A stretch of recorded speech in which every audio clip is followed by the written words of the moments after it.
చంద్రబాబు నాయుడు గారికి ఒకటే చెప్తున్నాం, నీ ఇష్టం రాష్ట్రంలో ఉన్నటువంటి 175 నియోజకవర్గాల్లో ఉన్నటువంటి వైఎస్ఆర్ పార్టీ సంబంధించినటువంటి అందరినీ కూడా లోపలేసుకో, నీ మీద పోరాటం చేసేది ఖాయం. మేమంతా జైలుకి వెళ్ళటానికి సిద్ధంగానే ఉన్నాం.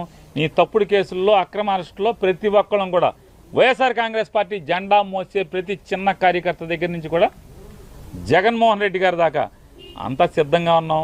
నీ చేతనైంది నువ్వు చేసుకో.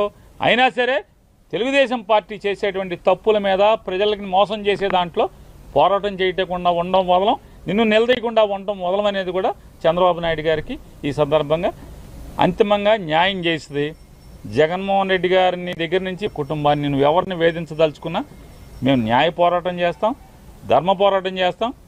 ఖచ్చితంగా నీ మీద తిరుగుబాటు చేసి రాజకీయ పోరాటం కూడా చేసి అన్నింటిని కూడా ఎదుర్కొని ఖచ్చితంగా 2029కి మీ ప్రభుత్వాన్ని పడదయటానికి కావాల్సినటువంటి ప్రతి పోరాటాన్ని చేస్తాం.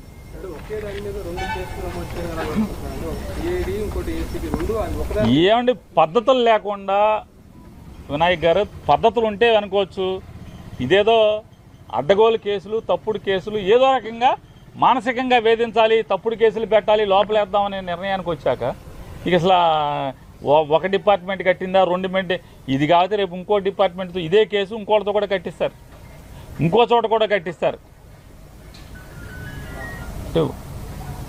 ఇక తప్పు అని చెప్పేవాడు లేడు. పేపర్లు టీవీలు, వాళ్ళ పేపర్లు టీవీలు బాజా కొడతా ఉంటాయి, వీళ్ళకి వంత పాడుతూ ఉంటాయి. ఇది కరెక్ట్ కేసు అంటారు. మామూలుగా ఇంతమందిని పొలం అమ్మిన వాళ్ళు ముద్దాయిగా లేరు. జోగి రమేష్కి పొలం అమ్మింది ఎవరు? పొలం అమ్మిన వాళ్ళు ముద్దాయిలుగా ఉన్నారా?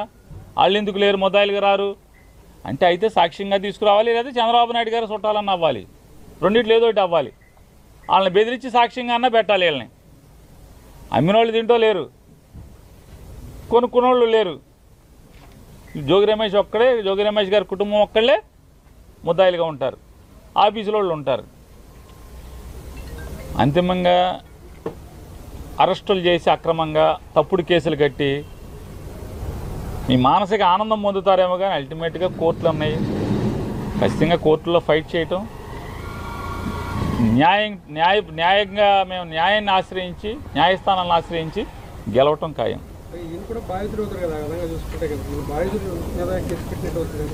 అదే అండి, ఉచ్చం నీచం వాయు వరుసలు ఏం లేవు. ఇక వరుస లిస్టు రాసుకున్నారు. రెడ్ బుక్ రాజ్యాంగం, రెడ్ బుక్లో ఎవడెవడున్నాడు ఆయన్ని మానసికంగా వేధించాలి, కేసులు కట్టి లోపేయాలి, సునకానందం పొందాలి. దీనికి వస్తుందా? తీయముంది.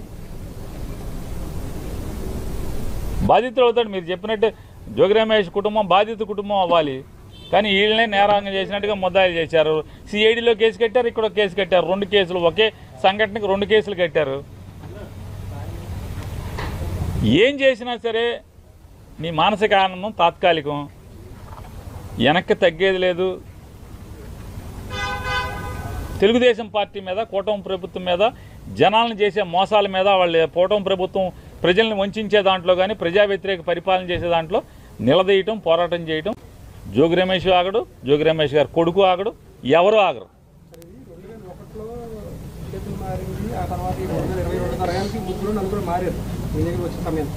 అంటే అప్పట్లో దీనికంటే ముందు 14-19 కూడా ఉన్నది ఈ గవర్నమెంట్ ఉంది. అప్పుడు కూడా దీన్ని నిజంగా లీగల్గా మీరు అన్నట్టుగా అన్ని పేపర్ ప్రకటించుకున్నది తెలియదు. అంటే ఈ ముందున్న 3-4 ఎందుకు అరెస్ట్ చేయలేదు అప్పుడు? సార్ ఇవే కాదండి, అగ్రిగోల్డ్ ఆస్తులు బోల్డన్నీ ఉన్నాయి. చంద్రబాబు నాయుడు గారు మనుషులే కొనుక్కున్నారు అగ్రిగోల్డ్ ఆస్తులు. చంద్రబాబు నాయుడుతో రోజు పక్కన ఉండేవాళ్ళే కొనుక్కున్నారు. ఎవరిని అరెస్టులు చేయరు. ఇది అగ్రిగోల్డ్ ఆస్తి కాదు, అగ్రిగోల్డ్ జీవోలో ఇచ్చిన సర్వే నంబరు కాదు. పోనీ గవర్నమెంట్ నిజంగానే ఆ నంబర్ తీసుకుని సర్వే చేస్తే ఈ భూమి అయితే పోనీ మన జోగి రమేష్ గారు వాళ్ళ కుటుంబాన్ని ఏదో వేధించవచ్చు. అది కాదు కదా. ఆ సర్వే నెంబర్ తీసుకొచ్చి ఫీల్డ్ సర్వే చేసినా కూడా ఆ భూమి ఇది కాదు. ఆ భూమి ఎక్కడ ఉంది, ఈ భూమి ఎక్కడ ఉంది. నిజంగానే జోగి రమేష్ గారి కుటుంబం తప్పు చేస్తే ఎవరైనా ఎందుకు వస్తారు? ఎవరైనా జోగి రమేష్ గారు మాత్రం బాధపడేదే ఉంటుంది.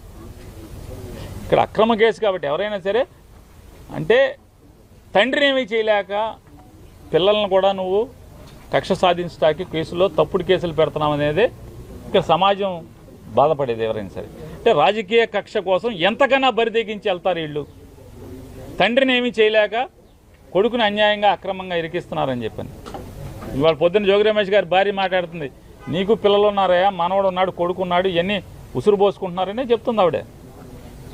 నిజంగా చేసి ఉంటే మమ్మల్ని లోపల ఏమని చెప్తున్నారు, ఉరేసుకుంటామని చెప్తున్నారు కదా రమేష్ గారు.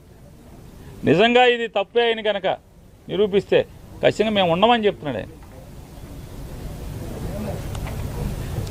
ఈ పాపాలకు అంతం లేదు, ఖచ్చితంగా ఈ పాపాలని పటాపంచీలు చేసేదానికి అందరం పోరాడతాం. ఉచ్చం నీచం వాయు వరుసలు ఏం లేవు.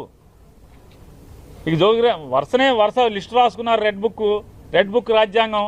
రెడ్ బుక్లో ఎవడెవడున్నాడు ఆయన మానసికంగా వేధించాలి, కేసులు కట్టి లోపేయాలి, సునకానందం పొందాలి. దీనికి వస్తుంది తప్ప ఏముంది?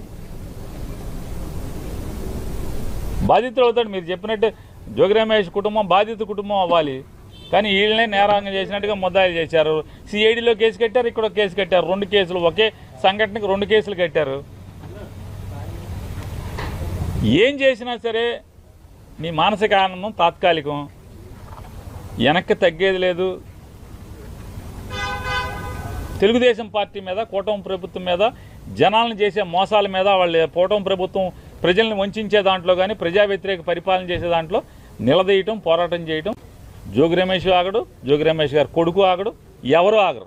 2001లో చేతులు మారింది, ఆ తర్వాత 2022 ముగ్గురు నలుగురు మారారు మీ దగ్గర వచ్చే సమయం. అంటే అప్పట్లో దీనికంటే ముందు 14-19 మధ్యలో కూడా ఉన్నది ఈ గవర్నమెంట్ ఉంది. అప్పుడు కూడా ఈయన నిజంగా లీగల్గా మీరు అన్నట్టుగా అన్ని పేపర్ ప్రకటించుకున్నది తెలియదు. అంటే ఈ ముందున్న ముగ్గురు నలుగురిని ఎందుకు అరెస్ట్ చేయలేదు అసలు?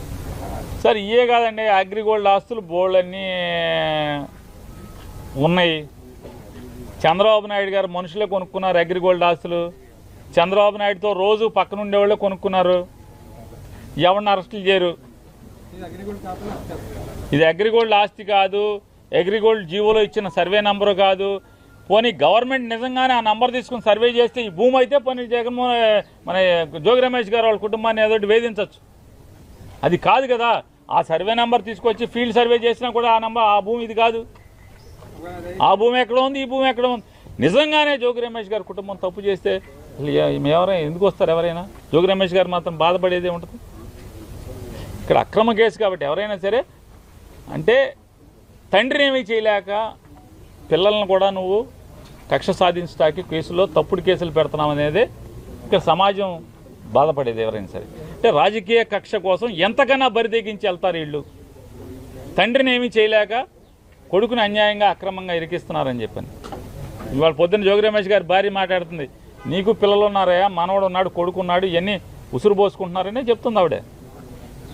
నిజంగా చేసి ఉంటే మమ్మల్ని లోపల ఏమని చెప్తున్నారు, ఉరేసుకుంటామని చెప్తున్నారు కదా రమేష్ గారు. నిజంగా ఇది తప్పే అయిన కనుక నిరూపిస్తే ఖచ్చితంగా మేము ఉండమని చెప్తున్నాడు ఆయన. ఈ పాపాలకు అంతం లేదు, ఖచ్చితంగా ఈ పాపాలని పటాపంచీలు చేసేదానికి అందరం పోరాడతాం.